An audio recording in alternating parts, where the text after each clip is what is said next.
И вчера имаме нова војна во светот. Иран е нападнат од Америка, од Израел, значи војна на Блискиот Исток и други држави се тука, но ние како луѓе одма помислуваме на некои такви борби, на некои надворешни непријатели. Но нашата најголема борба се случува во самите нас. Давид, како цар, доби многу битки. Ја доби онаа битка уште со Голијат, пред да биде цар.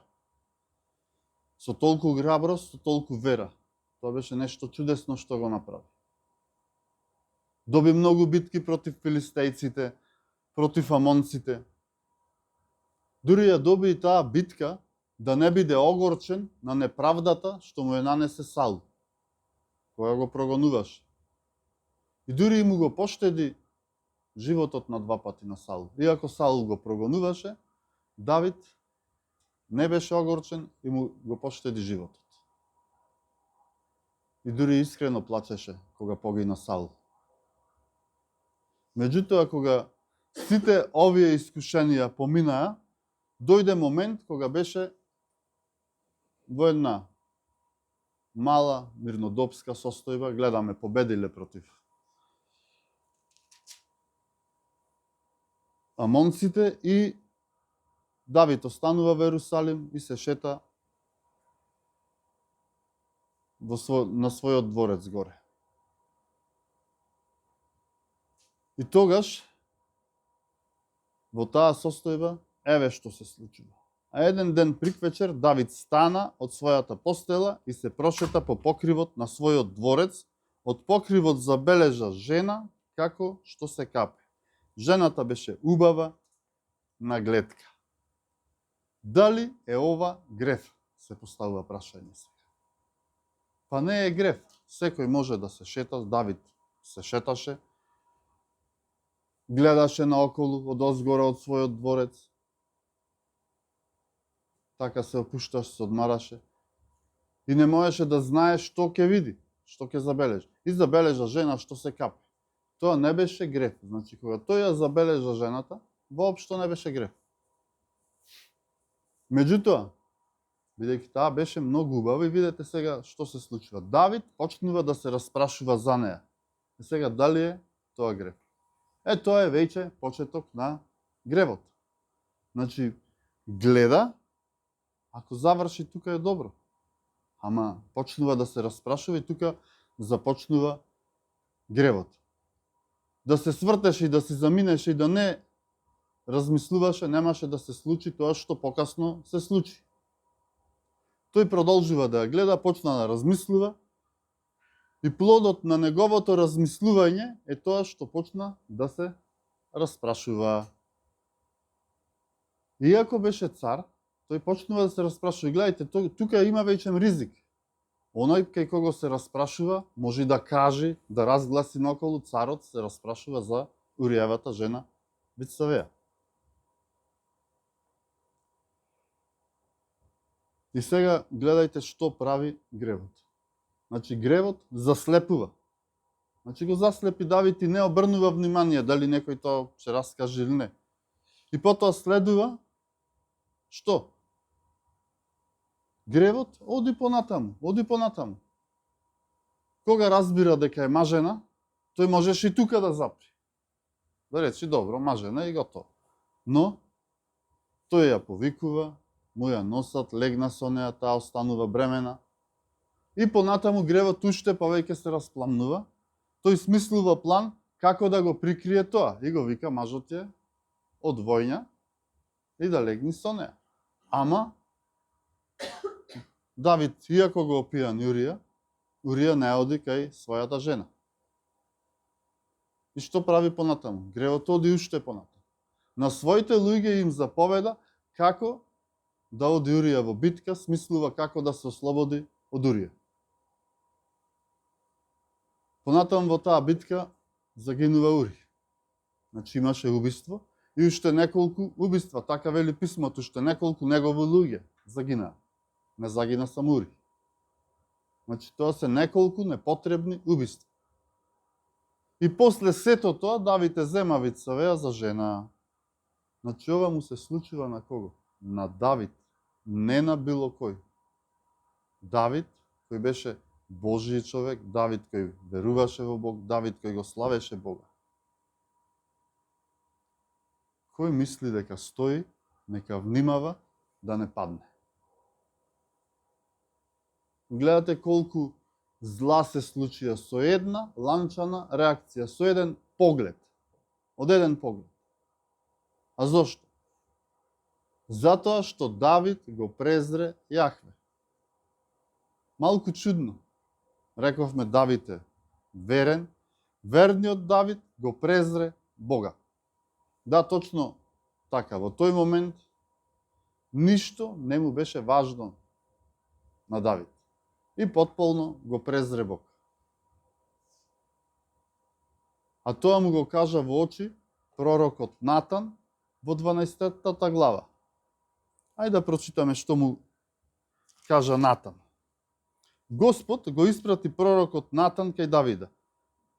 Тој влезе кај него и му рече: во некој град живееа два човека, едниот богат, а другиот беден. Богатиот имаше овци и говеда во изобилство, а бедниот немаше ништо друго освен една единствена овчичка, што ја беше купил.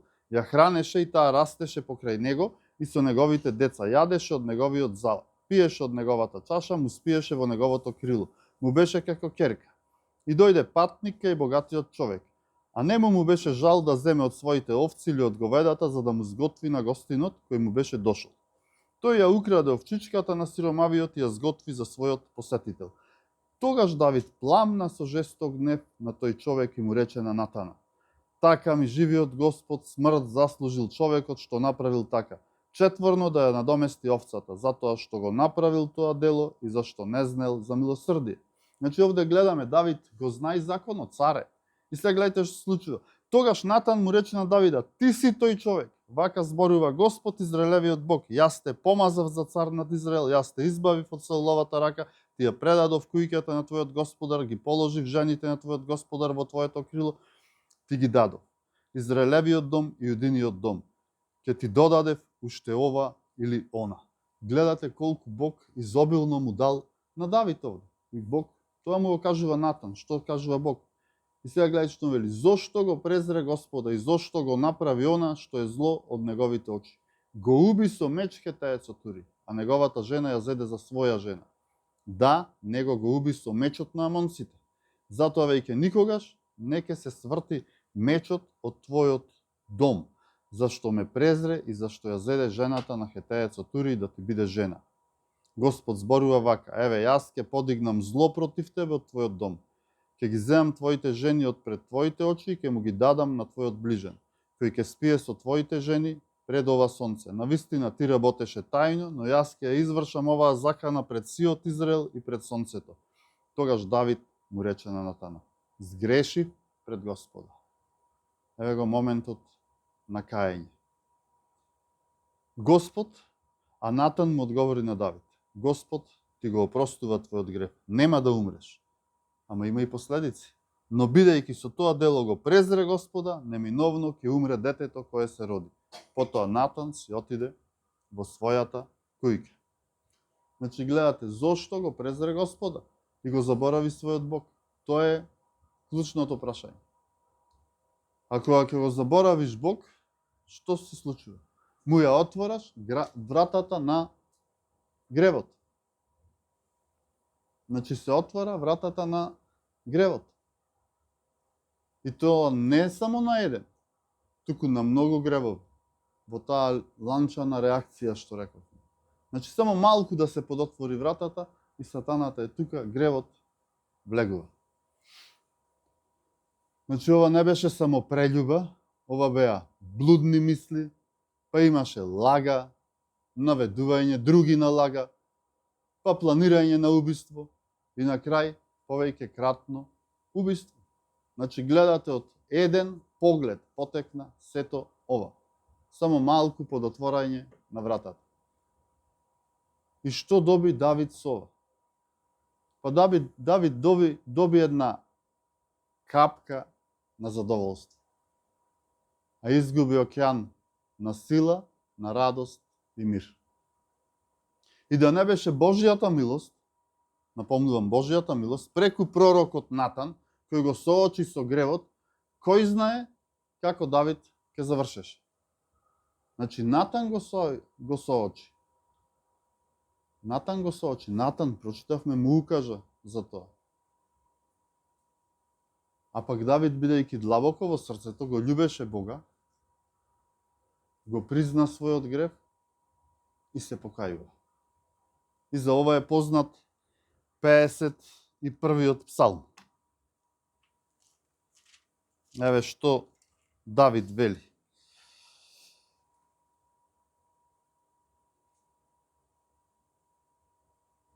Смили ми се, Боже, според Твоето милосрдие, според големите помилувања. Избриши го моето беззаконие. Изми ме целиот од мојата вина, очисти ме од мојот грев.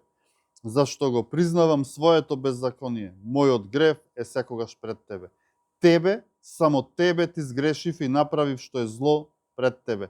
Ќе бидеш праведен кога ќе проговориш, кога ќе пресудиш без прекорување. Еве, грешен сум веќе роден, во грев ме зачна мојата мајка. Ете, ти љубиш искрено срце, ме учиш на мудрост во длабочините на душата. И така натаму. Давид се кае, и тоа е слично на она што Павле го кажува во своето послание до римјаните, 7 глава,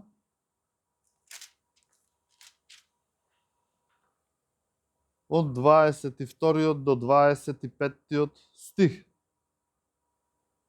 Вистина, во мојот внатрешен човек наоѓам наслада во Божиот закон, но гледам друг закон во моите членови, кој војува против законот на мојот ум и ме заробува под законот на гревот, што е во моите членови. Беден човек сум јас. Кој ќе ме спаси од ова смртоносно тело? Му благодарам на Бога преку Исуса Христа, нашиот Господ. И сега видите што вели па апостол Јован во своето прво послание, 2 глава.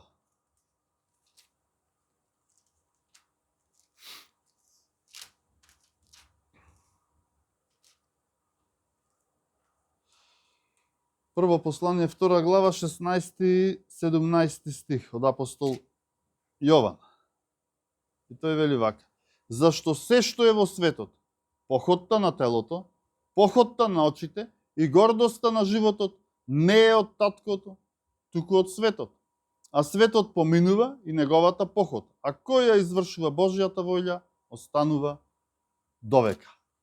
Значи, сето ова, што овде Јован го кажа, Давид го имаше во себе, кога го презре Бога.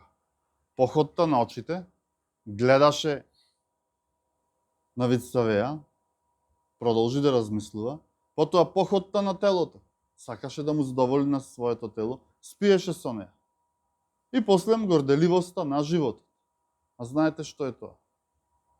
Тоа значи горделивост поради позиција, гордост поради сигурност во таа позиција, во општеството или било каде, а Давид го имаше тоа, беше цар. Значи беше цар, можеше, што ќе посака да има. И така му ја доведува Вицавеја. Значи имаме гордост на очите, тоест похот на очите, похот на телото и гордост на животот. Давид ги имаше сите три овие. Сите три. Ако се вратиме на Павле во Римјаните, вели кој ќе ме избави од ова смртоносно тело. Значи, видите, телото е смртоносно, тоа носи смрт во себе. Зошто гревот е смрт? Гревот носи смрт.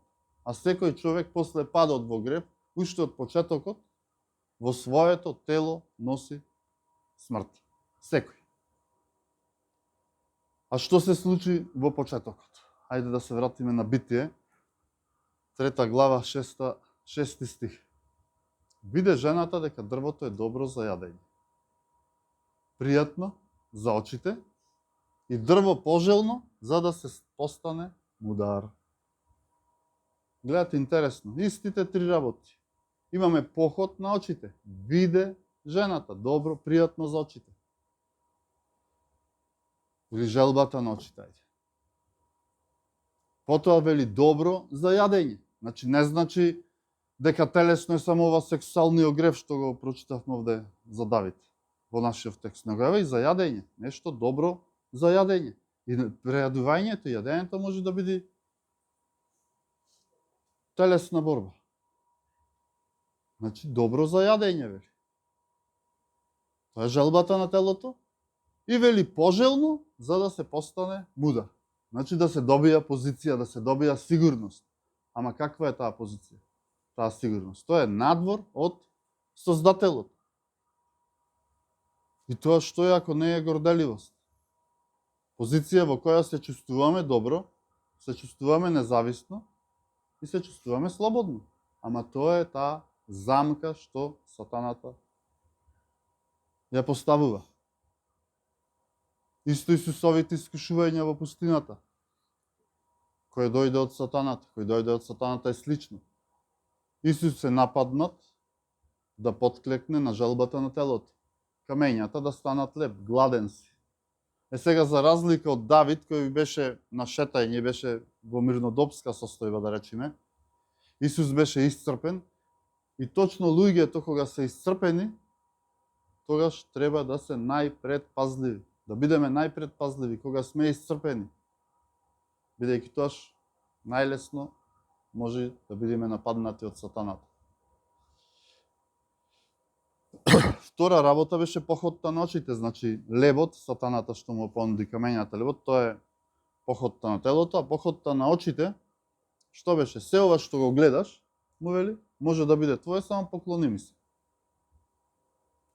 И трето, горделивоста на животот, ако си ти тој, кој што велиш дека си Бог, скокни и заповедај на ангелите да те фатат. Ти си Бог. Ова не е случајно. Добро запаметете. Но за борбата против сатаната ќе зборуваме следниот пат. Не ни е денеска тоа тема, меѓутоа сепак сите борби тој ги поттикнува. Овде сега гледаме дека сатаната пробува да влезе преку телесното.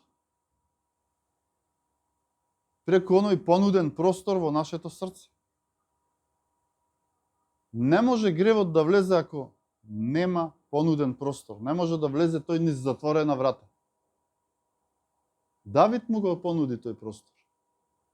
И тогаш гревот, тоа е сатаната, правата, ама мар во животот на човек. Павле во посланиот до Коринтијаните, прво Коринтијаните 6 глава,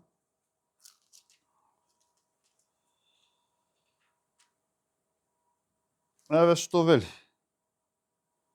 Бидејќи и коринтијаните имале многу телесни проблеми, биле доста телесни. 6 глава 9 и 10 стих. Или не знаете ли дека неправедниците нема да го наследат Божјото царство? Не измамувајте се ни блудниците, ни идолопоклониците, ни прељубниците, ни мекушците, ни изопачените мажи содомци, ни кратците, ни лакомците, ни пијаниците, ни клеветниците, ни разбојниците нема да го наследат Божјото царство. Гледаме, никој од овие, значи ова се тие телесни гревови, задоволување на телото, нема да го наследат Божјото царство. Оние кои го имаат тоа. За да се наследи Божјото царство, доволно е само едно. За да се најдеш во Божјото царство, доволно е вера во Исуса Христа. Вера, покаяние и милост Божја. И сега, ако дојде некој Натан во нашиот живот и каже дека си грешен, а ти му речеш остави ме на мира, не знаеш како ми е, ова е проблем. Не е проблем ако човекот сгреши.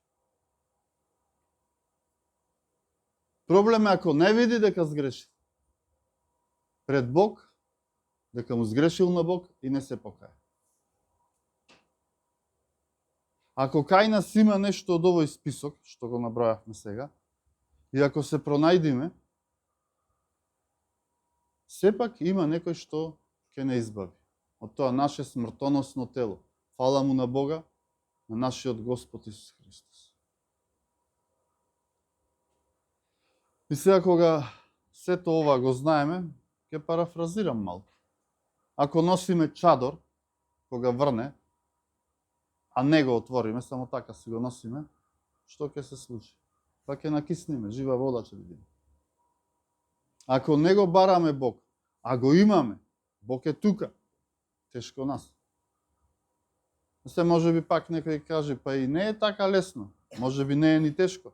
Не е тешко да се отвори чадорот. Може би не е ни толку тешко да се повика Исус, да се бара прошка, да се бара засолниште, да се бара Божја милост.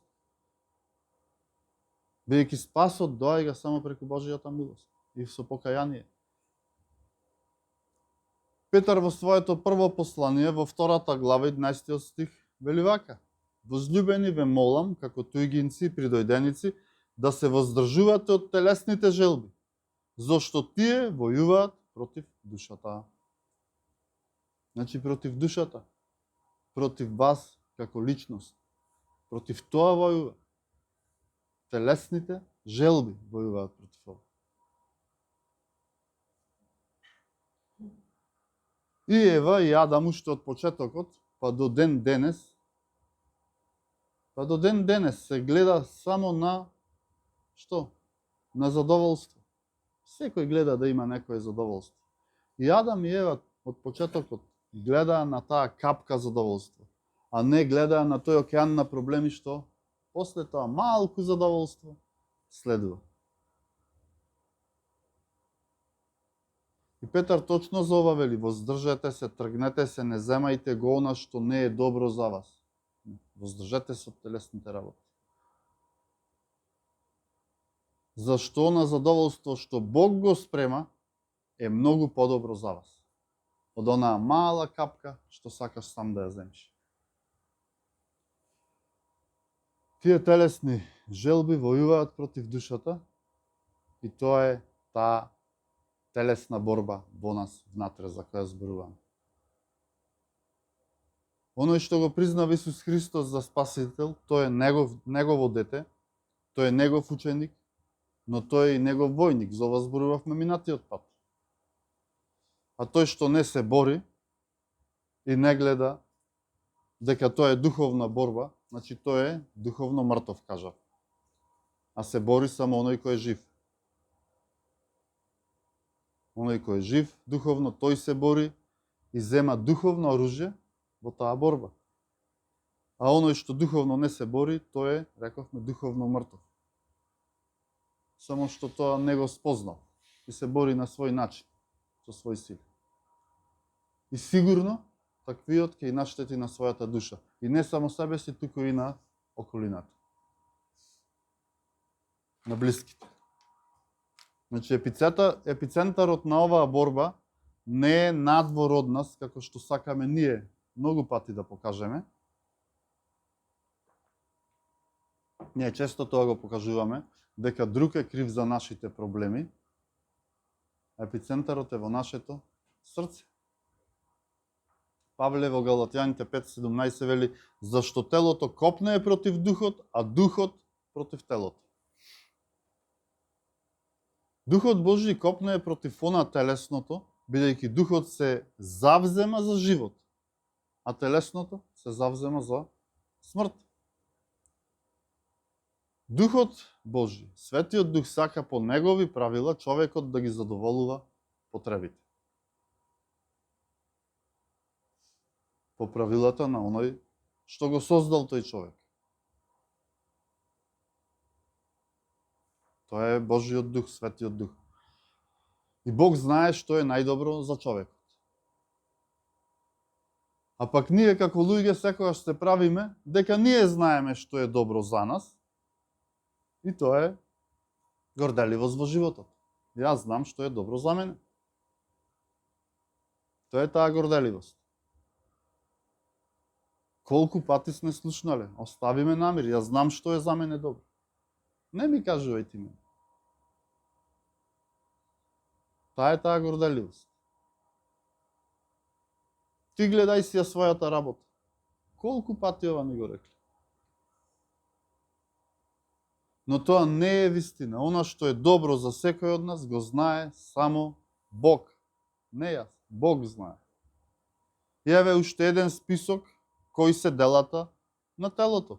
Галатјаните 5 глава од 19 до 21 стих вели: блудство, нечистота, бесрамност, идолопоклонство, вражање, непријателства, препирка, ревнување, гнев, себичност, раздори, кривоверства, зависти, убиства, пијанства, срамни гозби и слични на овие за кои ви зборува однапред. Така вели Павле. И ова Павле им го пишува на кого? Па на верните. На верните им го пишува, не на некој надвор.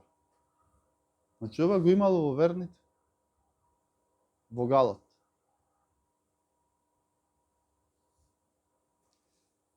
Зошто кога се обратиле, тие луѓе не станале одма безгрешни.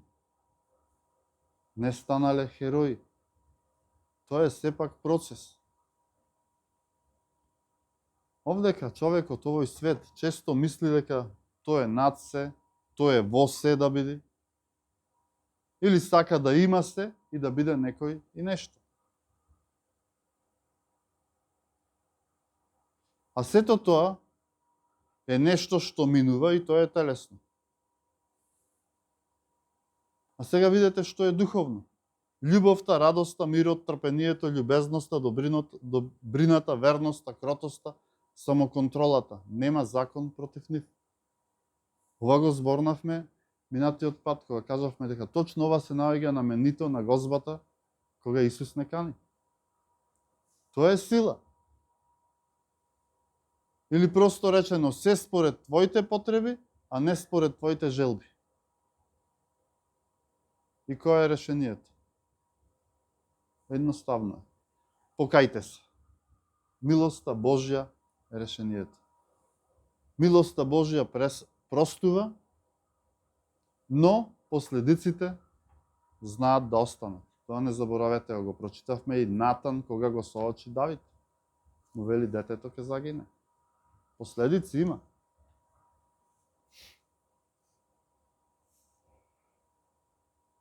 И видете сега Галатјаните 5:16. А велам, одете во духот и нема да ги исполнувате страстите на телото. Одете во духот. Значи ова е патот. И никој друг. Следете го духот, следете го Исус. Тоа е патот. Одете во духот и нема да ги исполнувате страстите на телото. Значи така ние се бориме, следејќи ја Божјата волја, следејќи го Светиот Дух кој е во нас. А зошто луѓето се пак исплашени да одат по Исус? Па некој можеби затоа што имаат трауми од минатото, уште од своето детство ги влечат тие трауми, биле повредени, па се плашат. И свесно или не, се подредуваат на таа околина, кај што се наоѓаат.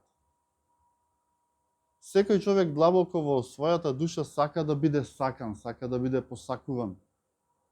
Посакува за солниште, сигурност. Сака да се ослободи од стравот. И затоа Бог го нуди тоа. Бог има љубов, има трпение и разбирање за секого. И секој може да му се препушти да ја дофати подадената рака од Бог. И Бог да почне да го ослободува од стравот, од траумите. И кажав, може би тоа ќе трае неколку месеци, кај некој неколку дена, кај некој може би и години. И тогаш ќе биде сосем нов човек. Бидејќи спасението доаѓа во моментот, кога човек се покајува, кога Бог му се смилува. Но, очистувањето од гревот и од сите тие работи е процес. Осветувањето е процес. Зависи од личноста, трае различно.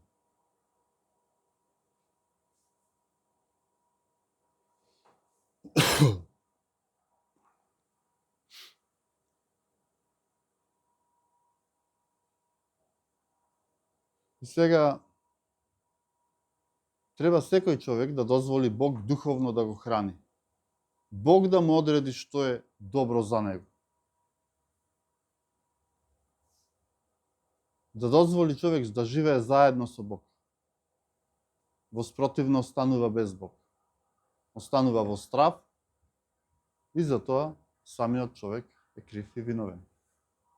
бидејќи не го прифатил Исус за свој спасител. А дали човекот пак што му дозволил на Бог да делува во неговото срце, во неговиот живот, е слободен? Да. Исчезнува неговото внатрешно робство и е во заедништво со некој кој го ослободува. Значи, ние кога го прифаќаме Исус Христос за наш Господ и Спасител, ние го прифаќаме ослободителот. И тој делува во нас. И не може оној кој е ослободител да биде во робство. Па така и ние сме ослободени од се. Од тие стравови, од тие препреки. И тогаш можеме да се бориме и против овие телесни работи. А некои луѓе пак не дозволуваат Бог премногу да им се доближи. Се покајале, станале верници, но се уште си го сакаат она телесно во нив. Сега прашање колку се верници. Не дозволуваат Бог да им се приближи доволно, но ниту тие му се приближуваат нему. И тогаш телесното најмногу се забележува. Најмногу се забележува во нивниот живот. А ние велиме дека сведочиме со нашиот живот. Но ако телесното се гледа во нас, а не духовно, какви сведоци сме на Бога тоа? И тоа е живот на дистанца. Не само од Бог, туку и од другите. И од себе лично. Живот на дистанца.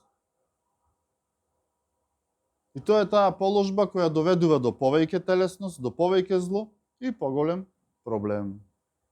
И имаме некои ланчани реакции. Од една лага во друга лага, па ова, па онај, не знам што уште не. А Исус знае се за ова и предупредува.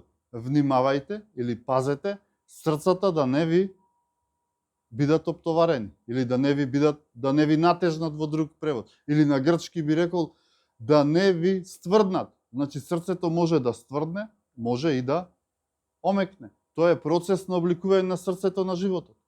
Понатаму срцата да не ви бидат оптоварени од прејадување. Значи не само прељубата што читавме за Давид, и од прејадување и од пијанство. И тоа е телесно. Тоа е онаш. Тоа е од она што го бара телото. Да внимаваме од тоа. И понатаму вели од грижи за живот. Тегобни грижи за живот. Се, што е таа тегобна грижа за живот, освен одвоеност од Христос. Тоа е од оној кој се грижи за животот. Толку многу се грижи дури што ни донесува мир и во најголемите бури. А ние се оптеретуваме со некои работи. Значи, таа е таа одвоеност. И тогаш на површина излегува телесноста. Телесното. Уште Исус вели, дете моје, дојди кај мене, одмори се, уморен сум. Дојдете кај мене, сите уморени, сите обременети. Значи, дозволете му да се приближи, дозволи да ти се приближи. Пробај ме, дојди кај мене, вели. Значи, тоа Исус го бара, да се приближи до нас. Да појдеме кај него. Вели, дојди кај мене ти кој си уморен, ти кој си оптоварен, дали со своето минато или со својата сегашност, дојди кај мене. Па ќе видиш како јас и ти ќе ја победиме оваа телесна борба. Тоа Исус го вели. Тоа Исус го сака од нас. Заедно. Не можеме ние да победиме. Заедно со Исус. Исус е победник. И вели, тогаш ќе видите колку е подобар океанот на мирот од капката задоволство. Само така. Колку е подобро со мене, отколку да се препуштиш во било што. Во било што телесно, во блудство, во пијанство, во наркоманија, од кај знам што. Колку е подобро со мене, вели Исус.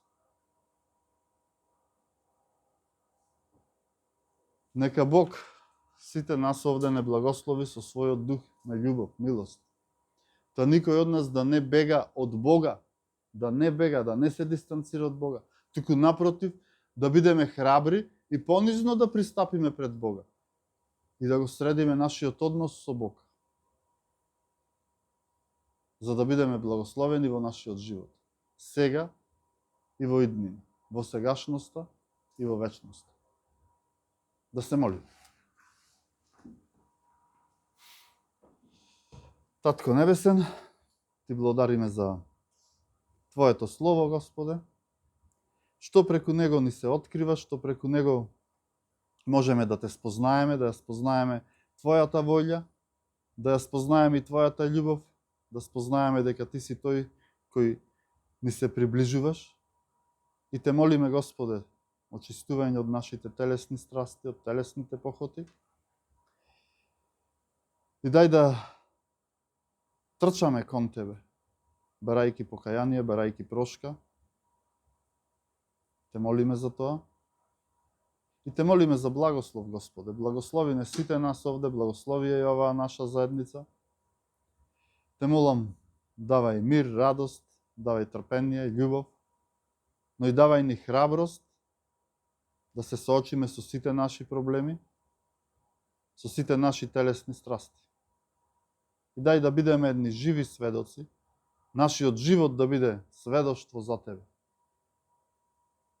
Да живееме еден богоугоден живот, во љубов, која ќе се забележува меѓу другите.